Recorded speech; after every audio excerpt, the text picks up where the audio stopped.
প্রিয় সুধীবৃন্দ, আসসালামু আলাইকুম। 2026 সালের 13 ফেব্রুয়ারি অনুষ্ঠিত ত্রয়োদশ জাতীয় সংসদ নির্বাচনের পাশাপাশি জুলাই জাতীয় সনদ বিষয় অনুষ্ঠিত গণভোটকে কেন্দ্র করে বিএনপির অবস্থানের সম্ভাব্য প্রভাব নিয়ে আমরা কথা বলছি।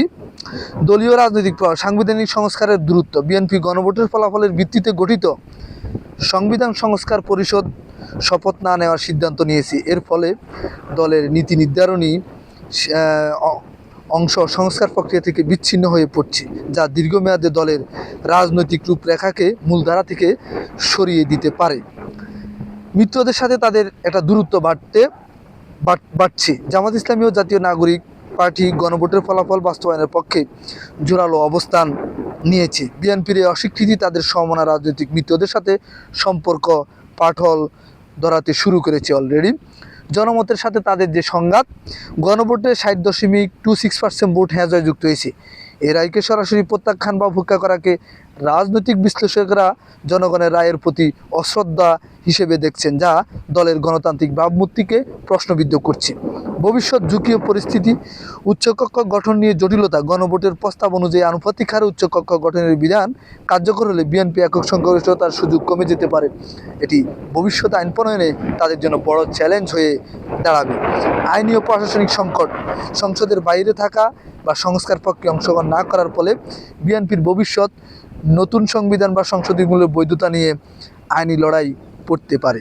আইনি ও প্রশাসনিক সংকট। সংসদের বাইরে থাকা, তৃণমূলে বিভ্রান্তি। গণভোটের বিষয়ে দলের অস্পষ্ট অবস্থান, হ্যাঁ বা না কোনো পক্ষপাত ছাড়া ভোটার কিন্তু তারেক জিয়া যেখানে হ্যাঁ ভোটের পক্ষে ক্যাম্পেইন করেছে, এখন সেই গণভোটকে যদি তারা অস্বীকৃতি জানায় তাহলে ধরে নেওয়া হবে জনগণের সাথে প্রথম দিন থেকে প্রতারণামূলক কার্যক্রম তারা চালিয়ে যাচ্ছে। ভবিষ্যৎ তাদের ভাগ্য আকাশে কি আছে আল্লাহ ভালো জানে।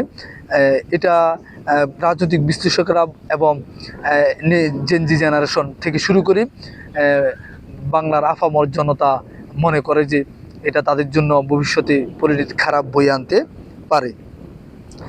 বিএনপি বর্তমানে একক সংখ্যাগরিষ্ঠতা নিয়ে ক্ষমতায় থাকলেও গণভোটের মাধ্যমে অনুমোদিত সংস্কার প্রস্তাবগুলো বাস্তবায়ন না করলে তারা অভ্যন্তরীণ আন্তর্জাতিকভাবে গণতান্ত্রিক বৈধতার সংকটে পড়তে পারে। এখন তাদের উচিত হবে যে কোনো সিদ্ধান্তে বিরোধী দলীয় সাথে ঐক্যমত কমিশন গঠনের মাধ্যমে যে কোনো কাজকে সম্পূর্ণ করা। নাম্বার 1 হচ্ছে জুলাই বৈধতা দেওয়া। নাম্বার 2 হচ্ছে গণভোট, অর্থাৎ গণভোটের স্বীকৃতি জানানো। কারণ যে ভোটের মাধ্যমে বর্তমান যে বিএনপি ক্ষমতায় দখল করে আছে সেই গণভোট, এটা সরাসরি আপনি বলতে পারেন যে এটা একটা আইন। জনগণের রায়ের উপরে পৃথিবীতে কোনো রায় নাই। কারণ গণতন্ত্র মূলত পরিচালিত হয় জনমতের উপর ভিত্তি করে, আর সেই জনমতকে যদি আপনি অস্বীকার করেন তাহলে আপনার গণতন্ত্র ভঙ্গুর পরিস্থিতি হয়ে পড়তে পারে। এবং আপনার যে বারবার বলতেছেন যে সাংবিধানিক দোহাই দিচ্ছেন, এই সাংবিধানিক দোহাই ভবিষ্যতে আপনাদের কাজে আসবে না। কারণ যে সাংবিধানিক কথা বলছেন শেখ হাসিনা, সেই সাংবিধানিকের দোহাই দিয়ে এখন তার পুরো মন্ত্রিসভা ইন্ডিয়া পলায়ন করেছে। তার মৃত্যু কোথায় হবে আল্লাহ ভালো জানে, সেটা আমরা বলতে পারবো না। কিন্তু কবরস্থ বাংলাদেশে হবে কিনা সেটা আমরা নিশ্চিত করে বলতে পারবো না। যদি বাংলাদেশে থাকতো হয়তো আমরা কিছুটা অনুমান করতে পারতাম তার জন্মভূমিতে তার হয়তো শায়িত করা হবে।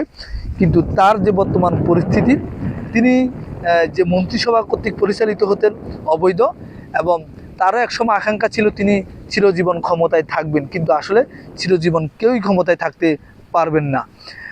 আমি বিএনপি নিয়ে বেশি কিছু বলতে চাই না। আপনারা জনগণের যে প্রতিফলন রয়েছে, জনগণের যে আকাঙ্ক্ষার জায়গা রয়েছে আপনাদের প্রতি, সেই আকাঙ্ক্ষার জায়গাটাকে আপনারা বাস্তবায়ন করুন। জামাত ইসলাম এনসিপি আপনাদের কখনোই বিরোধিতা করবেন। আপনার জনগণের কল্যাণে কাজ করেন, কেউ আপনাদের বিরোধিতা করবেন। আপনারা আজীবন ক্ষমতায় থাকেন, তবে জনগণের কল্যাণে থাকেন। জনগণ যদি আপনাদেরকে চায়, জনগণের যে ভোট তারা দিয়েছে গণভোট, সেটাকে স্বীকৃতি দিন। জুলাই সনদ বাস্তবায়ন করুন।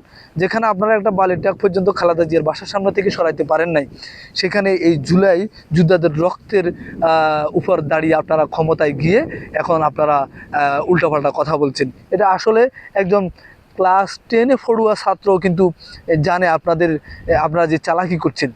আপনারা এমন চালাকি করুন যাতে জনগণ বুঝতে না পারে।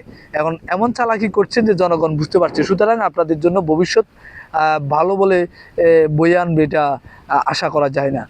আজকে এ পর্যন্ত, অন্য দিন আরেকটি বিষয় নিয়ে কথা হবে। সালামু আলাইকুম, ততক্ষণে ভালো থাকবেন।